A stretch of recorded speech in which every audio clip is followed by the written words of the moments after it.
Frustrated and emotional, they even begin to talk about open conflict. Khrushchev blusters, "If America wants war over Germany, let it be so." So Kennedy hits back, "If you sign a peace treaty with East Germany that denies our rights, that would be an act of war." Khrushchev declares, "We will go ahead and sign such a treaty." Hello and welcome to the Creating History podcast and our new series exploring pivotal summit meetings where leaders, strategy and history collide on the world stage. I'm Russell Barnes, producer of television documentaries and now podcasts. And I'm David Reynolds, Emeritus Professor of International History at Cambridge University. In this episode, we're discussing perhaps the tensest summit of the Cold War in Vienna in 1961, a meeting that would bring the rivalry between the world's two superpowers to its most dangerous moment. Yes, the stakes were immense when John F. Kennedy, the new young American president, met Nikita Khrushchev, a hardened political veteran and Stalin's successor as Soviet leader. So here we have two big but brittle egos with lots of hidden vulnerabilities. Both men needed international success to silence critics at home, and each of them came to the summit confident that he could achieve what he wanted against the other guy.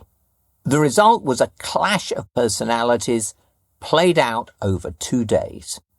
It created profound misunderstandings which would push the world to the brink of nuclear destruction over Cuba and helped to draw America into a war in Vietnam that almost tore the country apart.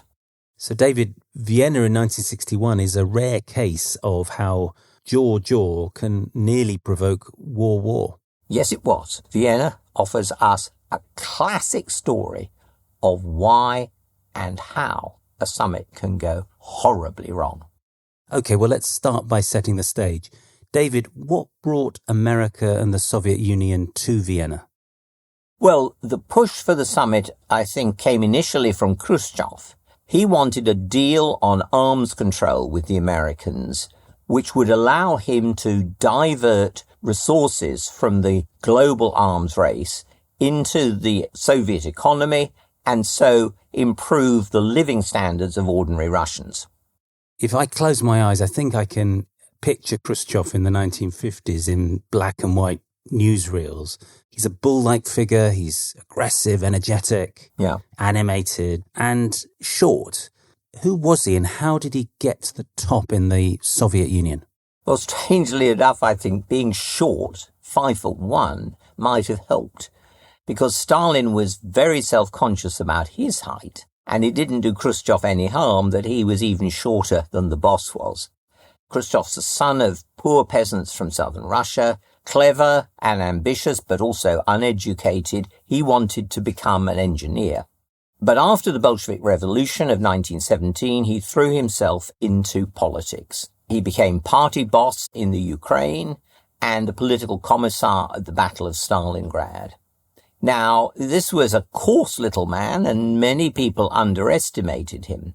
But after Stalin's death in 1953, Khrushchev just manages to sideline one rival after another until he becomes the undisputed leader of his country. And Khrushchev was still a genuine believer in the potential of Soviet communism. Yes, he was still a keeper of the faith, but he could see the Soviet economy really needed breathing space to deliver better food, more consumer goods for the Russian people. So that's why he wants to cut back on the costly Soviet military-industrial complex, if you like, which is just gobbling up manpower and raw materials. That's why he needs a diplomatic deal with the Cold War enemy, the United States.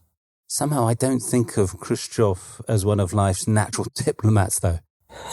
No, you'd be right. Unlike Stalin, who kept everything under control, Khrushchev found it really hard to control his frankly explosive temper. He could switch between good humor and foul-mouthed abuse in just a moment or so. And he had a very big chip on his shoulder. He was very sensitive to any hint of condescension about his lack of culture and education. It's interesting that the British Prime Minister, Harold Macmillan, meeting Khrushchev for the first time, wondered how what he called this fat, vulgar man, with his pig eyes and his ceaseless flow of talk, could really be the head of a great power. And yet, under pressure from this vulgar man, Khrushchev, the Americans were slowly warming to the idea of a summit. Yes, Khrushchev had been invited to the US in September 1959 for what was the first state visit by a Soviet leader. And he toured different parts of the country for 2 weeks or so. And he was really jubilant about the whole thing. He wrote, "Who would have guessed 20 years ago that the most powerful capitalist country in the world would invite a communist to visit? This is incredible. Today, they have to take us into account. It's our strength that's led to it." And Khrushchev meets President Eisenhower on this visit, but a formal summit between the two is scheduled the following year in Paris. Yeah, that's right. But then in May 1960, just 2 weeks before that summit, the Soviets shoot down an American U-2 spy plane in Russian airspace, and they capture its pilot, Gary Powers. So to save face, Khrushchev has little choice but to torpedo the summit that he'd pushed for. Eisenhower at this point's in his final months in office, so this all means that any hopes of a breakthrough in East-West relations are going to have to wait for a new leader in Washington. The torch passes to a new generation of Americans, to coin a phrase. Yes, to one born in the 20th century, a real novelty. So the new president, John Kennedy, is 43 years old. He looks the very image of youthful vitality. And Kennedy's inaugural speech in January 1961 famously sounds like a clarion call to Cold War confrontation. He says, "We shall pay any price, bear any burden, meet any hardship, support any friend, oppose any foe, to assure the survival and success of liberty." But behind the scenes, his position is more nuanced. Yes, Kennedy was keen to explore the prospects for dialogue with the Soviets. It's important to remember that his whole idea of Summitry was under a cloud at the time. Chamberlain's meeting at Munich in 1938 had become a byword for sellout. And that's true in its own way for Roosevelt and Churchill's meeting with Stalin in Yalta in 1945. The lesson of these kind of encounters seemed to be that it was risky for democracies to talk to dictators. The yearning for peace at any price would become too strong. But what's interesting is that unlike many presidents, Kennedy actually thought about history. When he was an undergraduate at Harvard, he'd written a thesis on Chamberlain's negotiations with Hitler. And he believed that a democracy could negotiate with a dictatorship, but that it must do so from a position of strength. And that included even a readiness to go to war. And he put it in this way, it's one of his trademark rhetorical flourishes, if you like. He said, "Let us never negotiate out of fear, but let us never fear to negotiate." The extraordinary thing about JFK was that to the outside world, here was this brilliant orator, something of an intellectual, glamorous, handsome, the image of youthful vitality, as you put it. But that really wasn't the whole story, was it? No, it wasn't. John F. Kennedy was a hugely complex character. His father, Joseph Kennedy, was a ruthless tycoon, a man absolutely determined to get his family into the White House. And when his eldest son, Joe Jr., was killed in the war, he turned his hugely formidable attention on John, known in the family as Jack. And Joe used his wealth and his contacts to get Jack into politics, first in the House of Representatives and then in the Senate. So Jack does all the right things, he marries well, he projects a happy family image and so on. But in private, this is a man who carries on numerous affairs. And also, behind the good looks and the athletic manner, he's in really poor health. Since his teens, he'd suffered from ulcers, repeated bladder infections, and, frankly, humiliating diarrhea. The drugs he took for these aggravated a severe adrenal condition known as Addison's disease. And there were other problems. He had to have a metal plate inserted in his chronically weak back. Even so, he couldn't bend to tie his own shoelaces. Wow, so Kennedy was in appalling physical condition for a man of his age. Yes, but he was also a ferociously determined personality. And I guess that his ailments, instead of being the excuse for a quiet life, which they could have been, actually drove him on to prove himself. Kennedy and Khrushchev had met before, is that right, in 1959 during the Soviet leader's visit to America? Yeah, it was just a brief encounter, but I think long enough for Khrushchev to touch a raw nerve when he told Kennedy that he looked too young to be a senator. Now, JFK was always sensitive to hints that he lacked gravitas and experience, and that barb stuck. And I think that's why, partly why, anyway, when he became president, Kennedy wanted a second round. He wrote a letter to Khrushchev, and the Soviet leader agreed in principle to have talks. But then what happened next shifts the power balance between the two countries and decisively affects how each leader reads the other. Yeah, so as I said, Kennedy's position, as set out in that Harvard thesis on Chamberlain, was that democracies needed to negotiate from a position of strength. But then in April 1961, so this is just a couple of months after Kennedy becomes president, America is suddenly in a position where it looks pathetically weak. The Soviets scored a huge propaganda victory by sending Yuri Gagarin into space. Now, this is the first human being to orbit the Earth. It's a huge publicity coup, and it just really amplifies fears in the United States about Soviet technological advances and what was talked about as the missile gap, the belief, which, as we know now, was unfounded, that Russia had a much larger stockpile of nuclear weapons than the US did. And that wasn't Kennedy's only problem going into the summit. He'd also scored a massive own goal, hadn't he? Yes, the Bay of Pigs. So in April, Kennedy gave the go-ahead for a CIA-led operation to overthrow the communist regime of Fidel Castro in Cuba. Now, Cuba is an island just 90 miles off the coast of Florida. So having a communist state so close to the United States was a huge challenge to American prestige. Kennedy inherited this invasion plan from the Eisenhower administration, but he took it on. He saw it as a cheap win. However, the landings at the Bay of Pigs, led by Cuban exiles who'd been in the United States, ended in total disaster, and Kennedy was publicly humiliated on the world stage. Like the downing of the U-2 spy plane in 1960, Cuba could have been used by Khrushchev as a pretext for killing off another summit. Yes, I suppose so, but you could also say that for the Soviet leader, there's no better moment to try and pressurize a weakened president.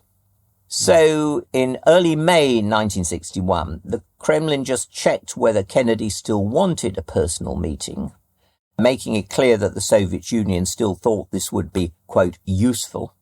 And despite the president's mantra of not negotiating from a position of weakness, he now wanted a meeting more than ever to improve his international image. So Washington sent a positive response. Now, it's interesting, we're talking about summits, but the Americans billed this meeting as a size up, not a summit. Wonderful phrase, size up. They're trying to avoid raising expectations. But again, through the diplomatic back channels, Kennedy signals that he wants more than just an exchange of views. Above all, what he's looking for is progress on a treaty banning nuclear tests. Now, that didn't interest Khrushchev, but he was so astonished now at Kennedy's weakness over Cuba that he sensed a real opportunity to get much more that he wanted out of the summit. So what did Khrushchev hope to achieve? Above all, a deal on Berlin. So Germany is a big unresolved problem of the Cold War. The country had been divided into two separate states, West Germany and East Germany, and its historic capital, Berlin, was marooned inside Soviet-controlled East Germany. In Berlin itself, the four Allied powers from the Second World War, so that's America, Britain, France, and the USSR, each had their own sectors of the city. So a rather delicate position for the Western powers. And there'd almost been a war in 1948 when Stalin blockaded Berlin and America and Britain mounted a massive airlift to keep West Berliners supplied. Yeah, indeed. But by 1961, things had moved on a bit. The West would not acknowledge the East German regime led by Walter Ulbricht. If it did so, then it would be accepting the Soviet policy of permanently dividing Germany, and that they were not willing to do. Khrushchev wants a formal peace treaty that will end World War II, legally recognizing the East German government and thereby accepting that division of Germany as permanent.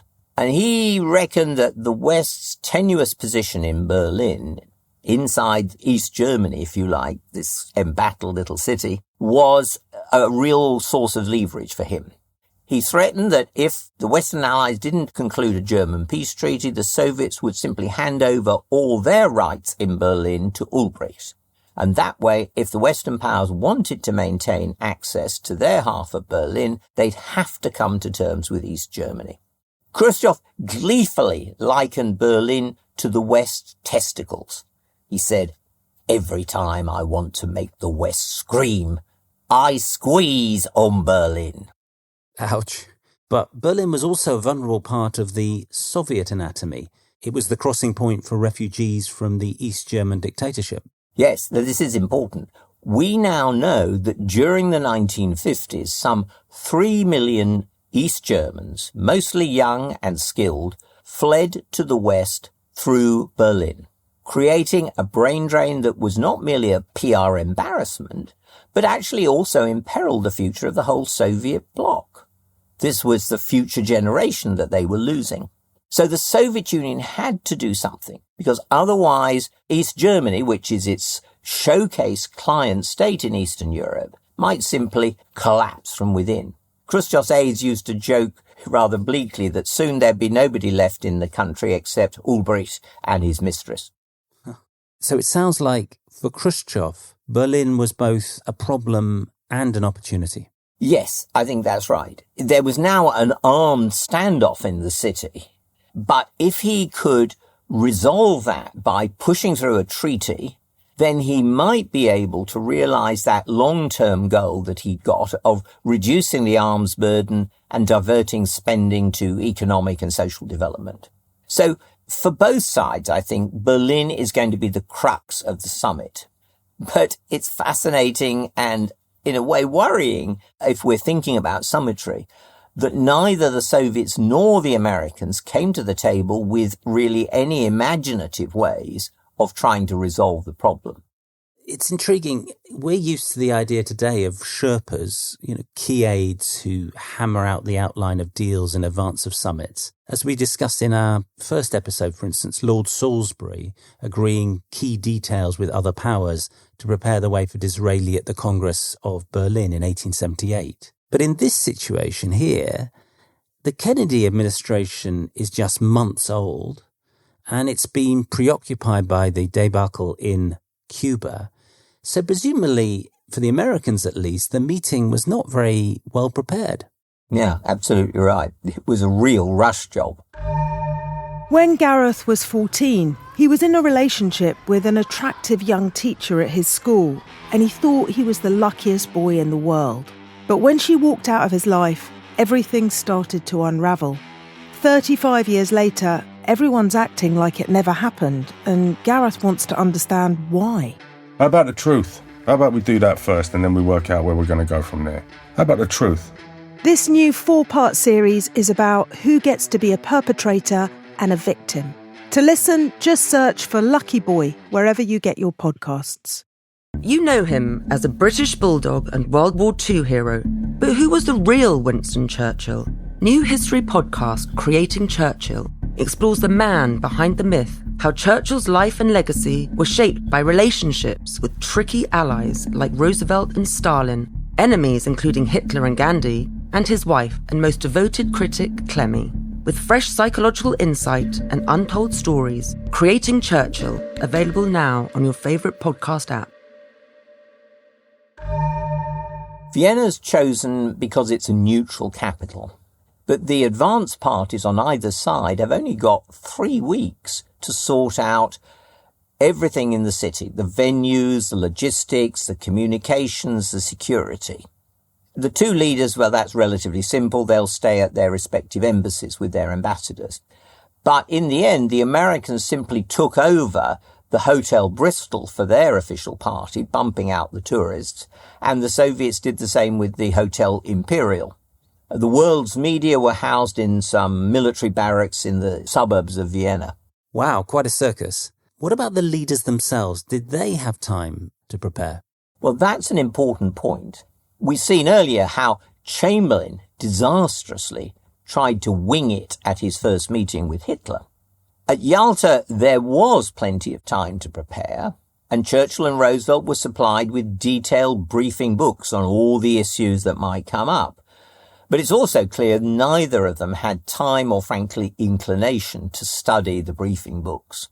Now, in 1961, it could have been different. Kennedy did have a packed schedule in the run-up to Vienna, but he was bookish by temperament, and he also knew that he'd got a lot to learn and he'd got to do it fast. The briefing papers from the CIA and the State Department, which are in the Kennedy Library, clearly warned Kennedy that Khrushchev would prove a pugnacious debater, that his manner could switch abruptly from what was called the cherubic to the choleric. Like that phrase. But the general view was that if the president talked tough in return, particularly on the issue of Berlin, then Khrushchev would adopt what was called an attitude of reasonable firmness, and the upshot of what was hopefully going to be a positive meeting might well be an invitation for Kennedy to visit Moscow. Wow, that certainly isn't what would happen. Why not? Well, I guess you could say that the two leaders prepped hard, but they also prepped wrong. Each of them went to the summit with some basic misconceptions about the other. Oh, what do you mean by that? Now look, don't rush me, Russell. All in good time. Okay, Prof. Khrushchev got to Vienna via a leisurely train trip from Moscow, but Kennedy's build-up to the summit was much tougher. Yes, I mean, again, it just seems bizarre, but he arrived in Vienna after a grueling 2-day state visit to Paris. This was hosted by, well, frankly, America's most prickly ally, President Charles de Gaulle. So the talks were hard. Remember, again, all conducted via interpreters. And the French crowds just seemed much more fascinated by JFK's chic bilingual wife. In fact, at a lunch for the press, Kennedy wryly introduced himself by saying, "I am the man who accompanied Jacqueline Kennedy to Paris." And also, behind the scenes, and this was a real state secret, Kennedy was in excruciating pain. Just before he came to Europe, during a visit to Canada, he put out his back while stooping to plant a ceremonial tree. It's kind of stupid, isn't it, really? But he had to resort to crutches in private for the first time in years. So the White House doctor got onto it, administering injections of procaine into his lower back and various other drugs to control the diarrhea and the other embarrassing problems with his plumbing. But Kennedy also asked Dr. Max Jacobson, who was a maverick New York physician, to fly secretly with him to Europe. Jacobson's nickname was Dr. Feelgood, and his specialty was amphetamines, and he just pumped these into Kennedy every day. Some of the president's entourage thought Jacobson was a complete quack, but Kennedy came to the conclusion that taking speed was the only way to avoid meeting de Gaulle and Khrushchev as a cripple. He put it this way: "I don't care if it's horse piss. It works." My gosh. By the time Kennedy arrives at the US ambassador's residence in Vienna, which is going to be the venue for day one of the summit, it was already past 12 noon, and Khrushchev is due at 12:45. Yes. So Kennedy really can't have been relaxed in mind or body. No. I think there's just time for Dr. Jacobson to administer another quick fix before the Soviet motorcade pulled up. So Kennedy, then tanked up by excitement and very possibly by the drugs, strode down the steps, apparently in the pink of health. So while they're standing there posing for the press, Khrushchev, who's 67, the president's 43, only comes up to Kennedy's nose. And the two men joke rather awkwardly about their age differences, but Khrushchev manages to irritate Kennedy by recalling that when he visited the US in 59, that's just 2 years before, he had said publicly that he'd heard of JFK as a promising young politician. And Kennedy hadn't forgotten that snub. This age gap and Kennedy's relative inexperience seems to be very much on Khrushchev's mind. Yeah, and this is really important. On one occasion, he told the US ambassador in Moscow, "Kennedy is as young as my son would have been had he lived." It was just a throwaway line, but I think it's very revealing. And it wasn't a point picked up in any of the briefing papers. You remember what I said about the wrong kind of preparation? Yeah, I'm listening. Go on. Okay. So Leonid, Khrushchev's eldest son, was born in 1917. That was the same year as Kennedy.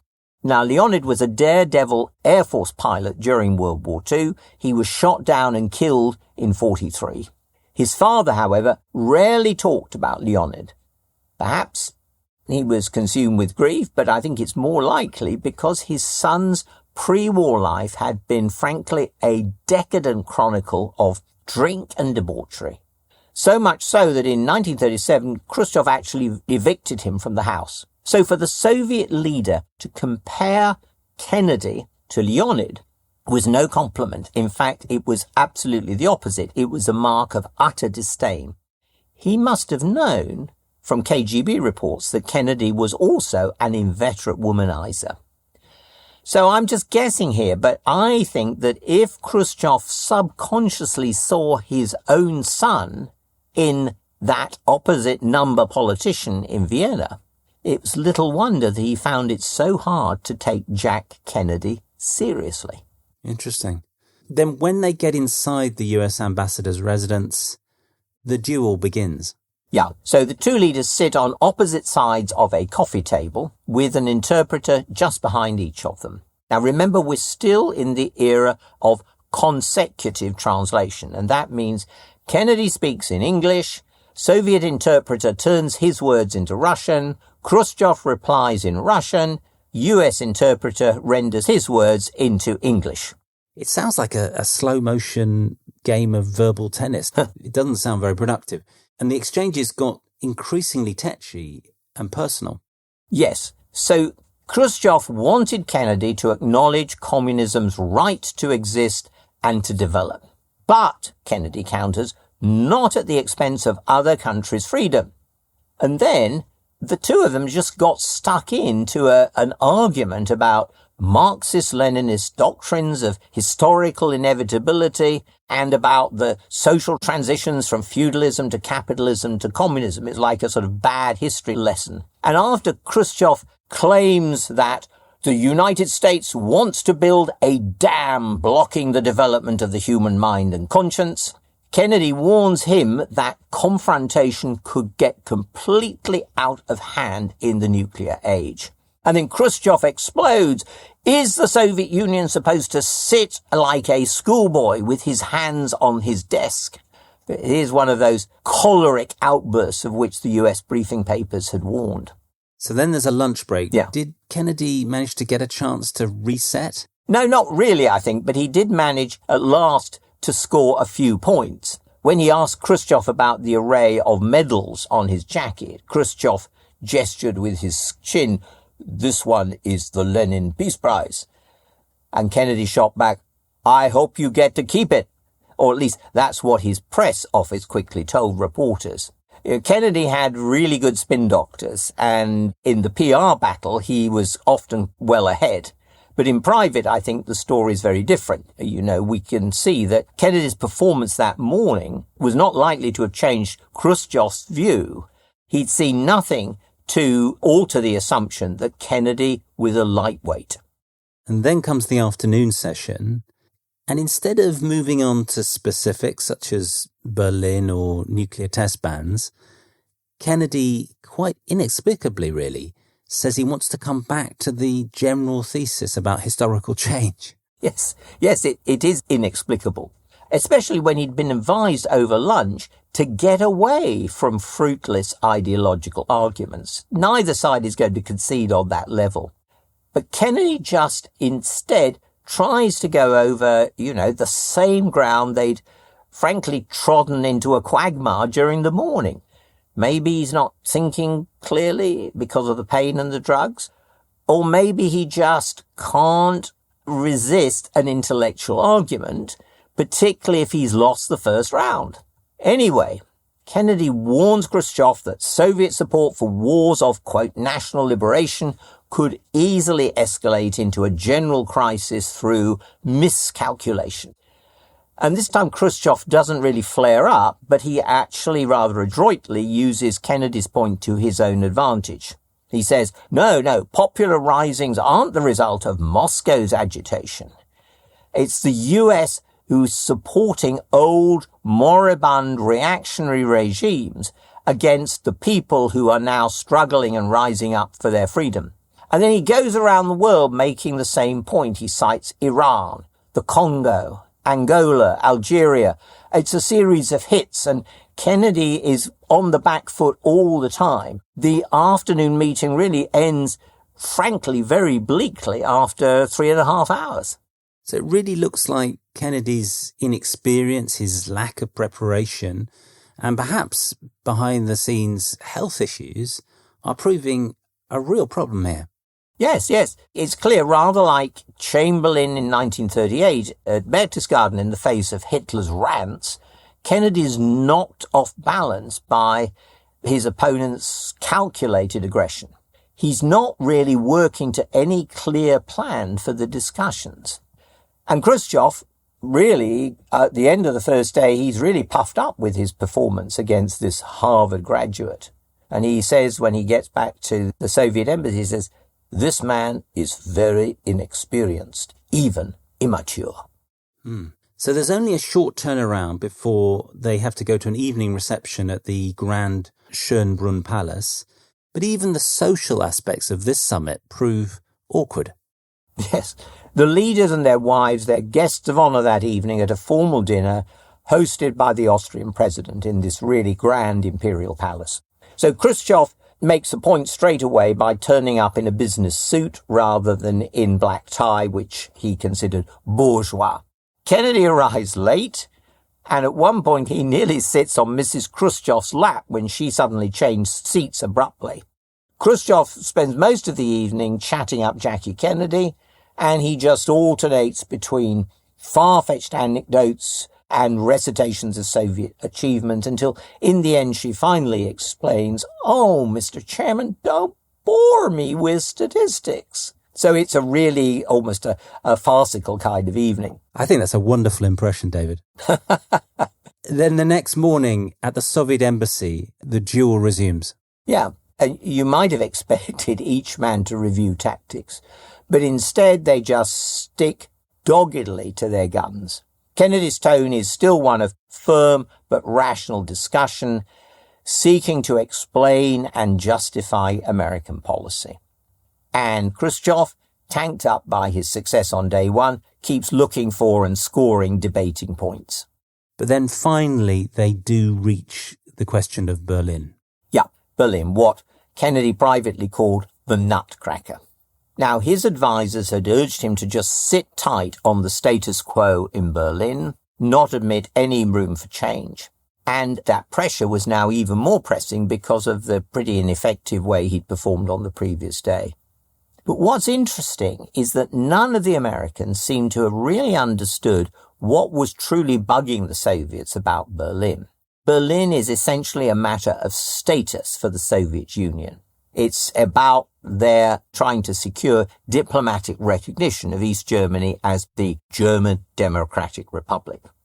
They didn't grasp that this was a truly existential issue for the USSR and the GDR, by which I mean that there is really a veritable flood of East German refugees now going west. 100,000 people left in the first 6 months of 1961 alone. No country could sustain that kind of hemorrhage.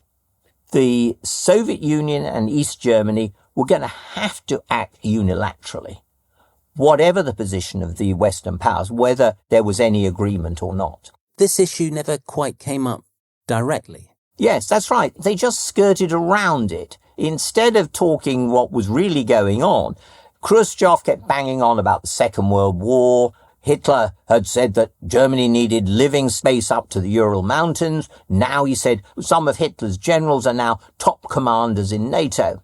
And he went on about 20 million Soviet dead from World War II, one of whom, he added rather cryptically, was his own son.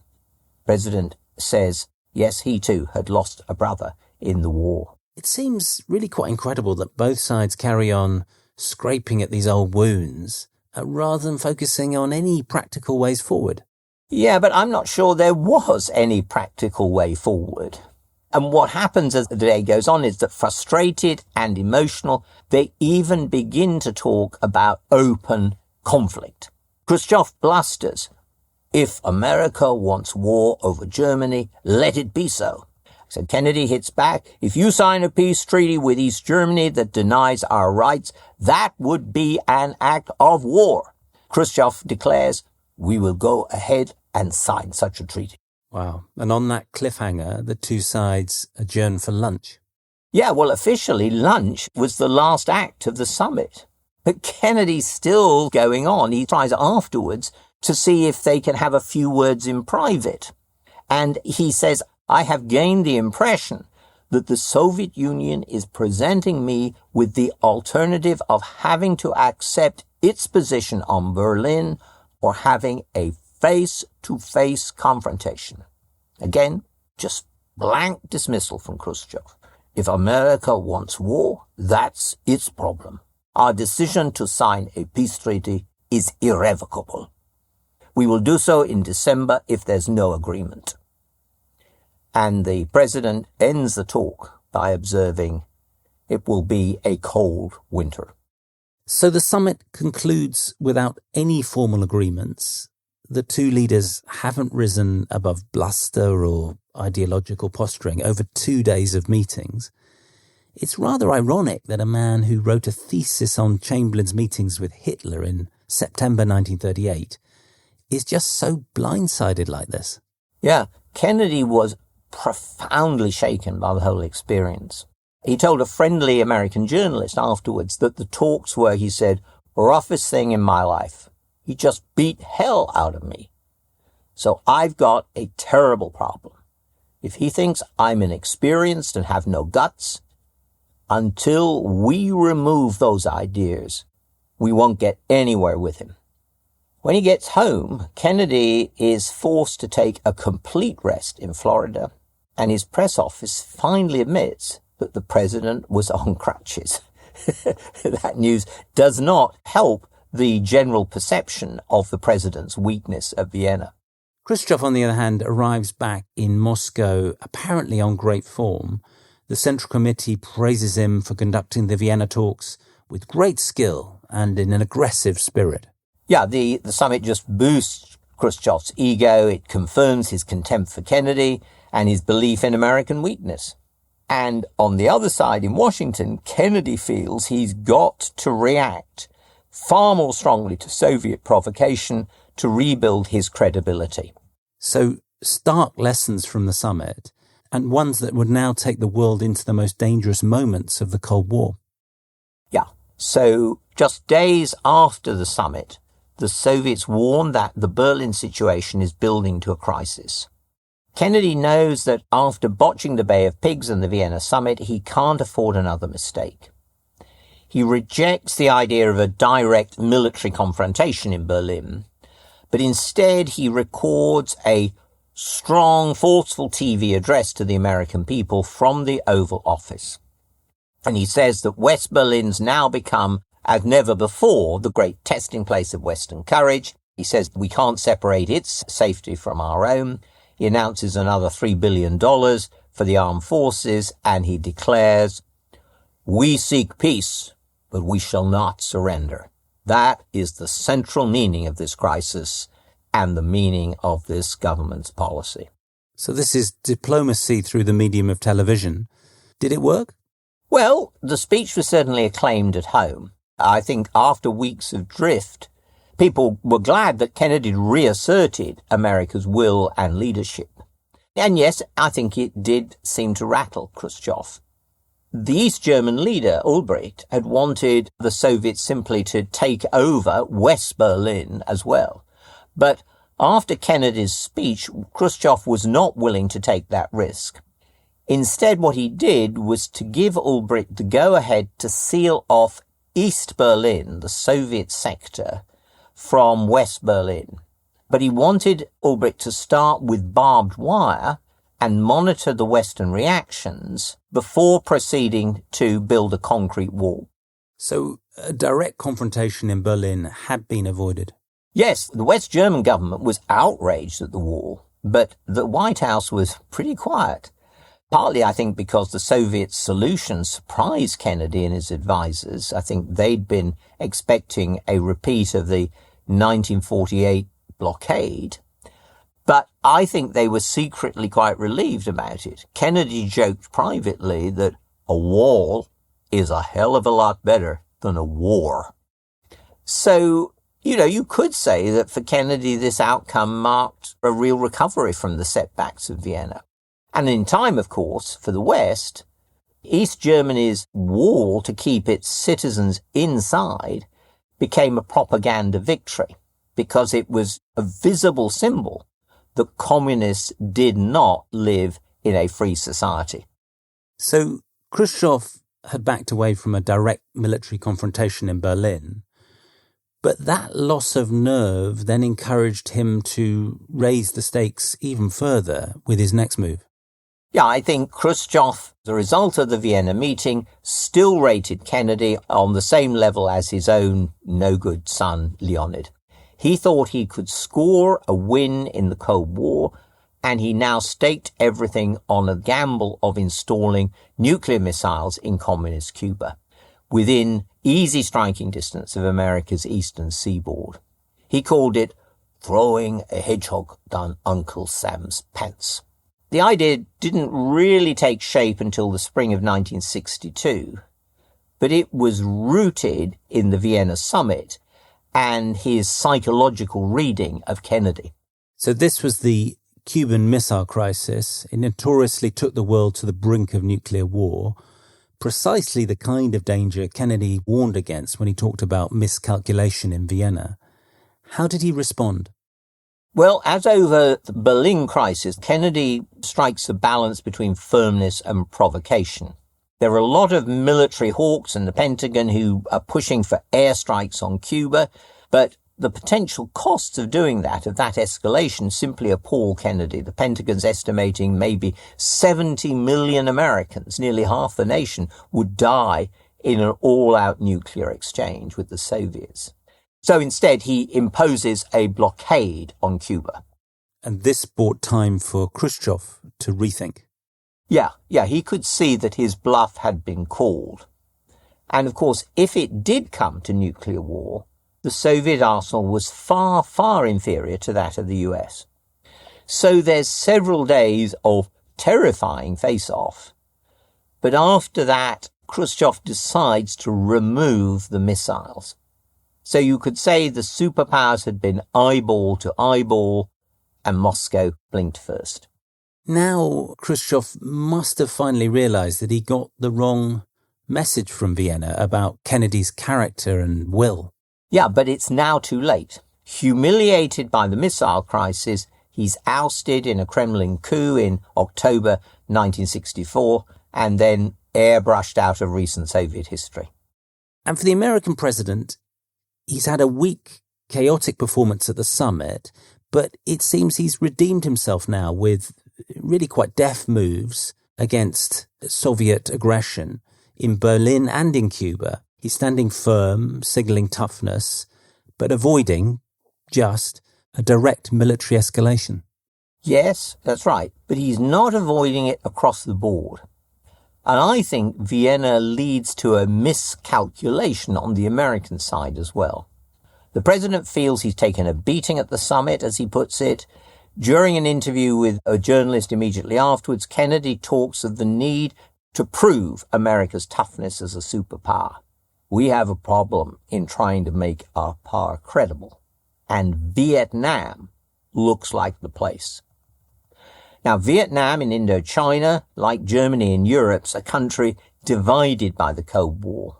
The Americans have been providing financial aid to the pro-American South Vietnam, but now Kennedy decides to take a firm stand against communist insurgents, and he increases America's commitments, sends in 16,000 military, quote-unquote, advisors.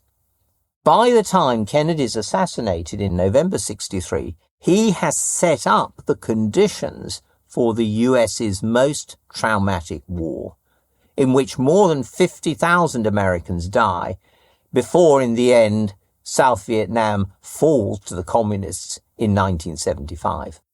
So in the history of the superpowers and Summitry overall, Vienna 1961 must rank as one of the most disastrous of summits. Yes, Vienna is almost a case study in miscalculation.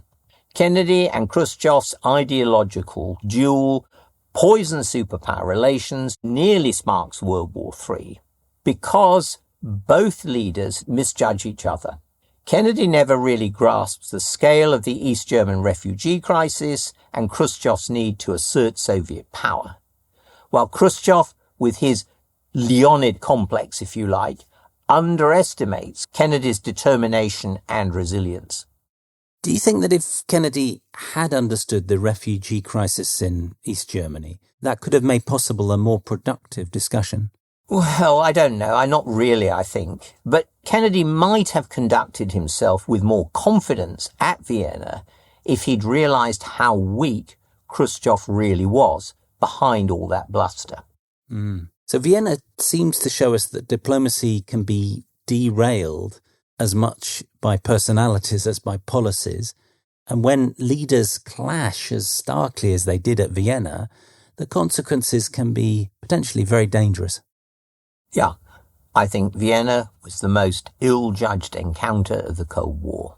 The summit should never have happened, and the world would probably have been safer if it hadn't. And we'll see that next time a US president went to the summit with the commies, with the Reds, in 1972, the preparations were much more meticulous, not least because, you might say, Don Quixote had his own Sancho Panza. Yes, join us next time to explore another pivotal diplomatic encounter as Richard Nixon and Henry Kissinger attempted to get out of the quagmire in Vietnam and ease superpower tensions with dramatic trips to Beijing and Moscow. You've been listening to David Reynolds and Russell Barnes in Creating History. Please rate, review and recommend our show on your favourite podcast app. It really helps us get the word out and extend our reach. You can follow us at @creating_hist on X or Instagram and send us your comments and questions there or by email to info@clearstory.co.uk. Also, do check out our first series, Creating Churchill, available wherever you get your podcasts. If you'd like to buy us or the team a coffee at ko-fi.com, we'd be very grateful. Details of how to donate are in the podcast description. Creating History is produced and edited by Russell Barnes, with music by Rich Farnsworth, digital marketing by Lee Mann, and sound engineering by Andrew Chappell. Creating History is a Clear Story production.